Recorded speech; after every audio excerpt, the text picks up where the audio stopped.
అప్పుడు ముఖ్యమంత్రి ఉన్న చంద్రబాబు నాయుడు ఆయన మహబూబ్నగర్ జిల్లాను దత్తత తీసుకున్నాడు.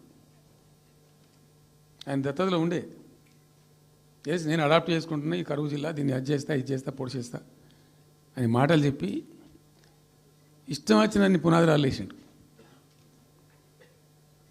కలువ కుర్తి, మన్ను, మశాను రకరకాల పునాదురాలు వేసుకుంటూ ఉద్యమ సందర్భంగా నేను చేసే ఉపన్యాసాలలో నేను మాట్లాడేది ఈ పునాదురాలన్నీ ఎందుకు మనకు పట్క ఏడుస్తానిక చూస్తానిక ఏం లాభము, ఈ రాళ్ళని కృష్ణానదిలో అడ్డమేస్తూ చెక్కడమని అయితే భయం అనేది నేను నవ్వేది, జనం సప్పట్లు కొట్టేది సభలలో నేను చెప్తుంటే. ఒక్క డ్రాప్ వాటర్ కూడా పొలాలు పారడానికి రాలే. తత్ఫలితం ఏంది? Net result. What was the net result?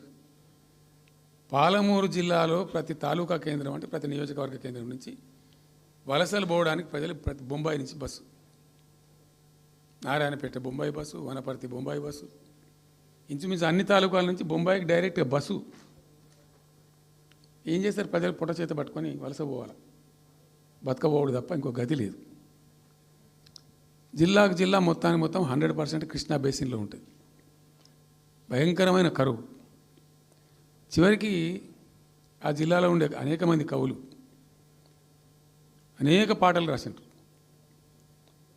ఆ గోరెటి వెంకన్న గారు అయితే పల్లె పల్లెలో పల్లెలు మొలిసే పాలమూరులోన అని చెప్పి పాట రాసి పాడిండు. ఆ పాట బాగా పాపులర్ సాంగ్ కూడా, తెలంగాణ ఉద్యమం పొడుగుతో కూడా భయంకరంగా మోగినటువంటి సాంగ్.